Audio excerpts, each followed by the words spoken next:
อะไร จ๋าจ๋าจ๋าจ๋า เดี๋ยวค่อยว่ากันอีกทีนะตอนนี้เดี๋ยวเราคงเข้ามาซ่อมแซมกันให้อีกทีไม่มีกันนี่เหรอไม่อยู่ห้องเหรอไหนลุงท็อปไปดูที่ห้องที่ลูกอันนี้อยู่กับ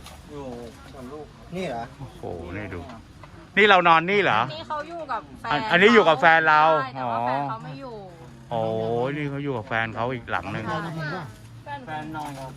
อีก100นึงครับ นี่แฟนโอ้โหนี่อีกหลังหนึ่ง นี่ข้างในนี่หลัง นะครับนี่เขานอนกับแฟนเขา ล้ว แต่แฟนไม่อยู่แฟนไปทำงานเหรอ ใช่ค่ะ เดี๋ยวให้นี่เขาดูว่าห้องนี้ห้องนี้ พี่เก่งดูบ้านเนี่ย มีอาศัยอยู่ ให้หนึ่งห้อง เจ้าของห้องนี่ครับเอาฝากให้ฟน แล้วก็นี่บ้านหนึ่งเหรอ อันนี้หนูอยู่กับลูกกับน้องสาวหนูแล้วก็แฟนหนูแล้วแฟนหนูไม่อยู่ แฟนอยู่ไปไหนอะไร อยู่ข้างใน ครับอันนี้500ให้น้องด้วย100ค่าขนมลู แล้ว ก ก็มีน้องสาวอยู่ข้างในต้ม บ้านนี้ขอเป็นคนโผล่ออกมาบ่ายโผล่มาบ้านหน่อยโผล่มาหน้าบ้านหน่อย นี่มีใครอยู่ มีครับ อ๋อนี่เป็นสองคนเหรอ นี่ ครอบครัวจะอาศัยอยู่ภายในสถานที่แห่ง 500 นี้ หน้ากาก ครับผม พี่เข้ม ขอบคุณนะครับ พี่เข้มตามแจกหน้ากากนะครับ จ้านี่ไงเขารออยู่ อันนี้ครับ โอ้โหมีบ้านเลย นี่ครับ นี่ครับ นี่ครับพี่อีกหนึ่งห้อง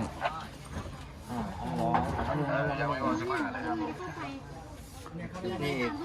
มีอีกครับข้างในมีหลายหลังนะครับ ไม่เหมือนอินเดียเลยน้องอยู่ไหนน้องนี่เหรอไหนเปิดเข้าห้องนี้ไหนไม่ใช่ห้องเราใช่ไหมไม่ใช่ออกมาก่อนแล้วเอาไปอยู่ห้องไหน แล้วนี่ห้องใครเนี่ย นี่ใครอยู่ มึงอยู่ห้องไหนเนาะนี่ห้องใครมีเจ้าของไหม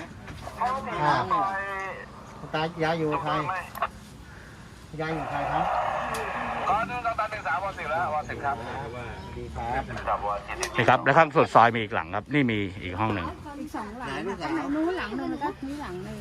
ไหน พี่ขายที่อยู่ข้างหน้าไง อืม ขายของข้างหน้าแล้วพี่ได้เดินเข้ามา อ๋อที่เขาขายของหน้าเอาคืนมา ซื้อกระเป๋าน่ะ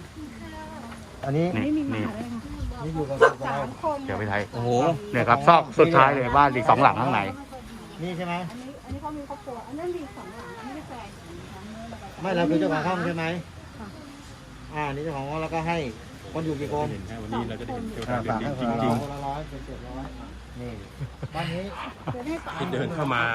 ครับ อันนี้เดิน2 คนสวนไม่ได้นะพี่ไทยเข้าเลย แล้วเข้ามาผม อันนี้2 คนสวนไม่ได้นะครับ หลงแน่ นะครับ เดี๋ยวดูห้องสุดท้ายข้างในนะครับ นี่ห้องนึงนะครับ ครับ นี่อยู่ฝั่งนี่เหรอ นี่จะเป็นพ่อเหรอนี่ลูก โอ้โหดูลูกดิ ให้ดูดิ อันนี้ ไอ้ตัวเล็ก เอาไว้ให้อีก200นี่ลูกกับข้างในอีกเจ็ดโอ้โห นี่มันจุ๊บจิ๊บโอ้ใส่เก่งเขาไม่ได้ ช่องทางจะ โอ้โห ดูดิ ถึงกับตะแคงเดินกันเลย อัน นะ นี้ ครั เขา บ จะเดินเข้าไปอย่าง ต้อ นี้ งตะแคงเดินนะเนี่ย โอ้โห กล้องผมยังเข้าไม่ได้เลย ต้องตะแคงอ่ะ เฮ้ย นี่บ้านเขาเหรอเนี่ย พี่เก่งเห็นไหม พี่เก่งเข้าได้ไหมพี่เก่งตัวใหญ่ด้วย เขานี่มีคน โอ้โห ดูดิ ขนาดไหนไม่น่าเชื่อว่า ไม่ จะ น่า ครอบครัวอาศัยอยู่ในพื้นที่แห่งนี้ โอเคไปเรารีบบอกเลย เพราะว่าดูพี่เก่งนะครับ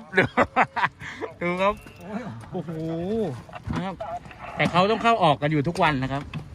ต้องเข้าออกกันทุกวันนะ โชคดีนะ โชคดีนะ ดูดิตัวเล็กมองพี่ท็อปใหญ่เลย ชื่ออะไรลูก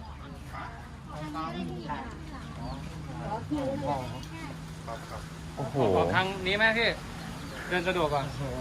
อันนี้ ไม่เข้าไปอะแมส แต่ออกทางนี้ก็ได้จะได้ออกทางเดิมครับ แมสไม่ได้แจกเขาเลย เดี๋ยว พี่เป็นไงเห็นสภาพในวันนี้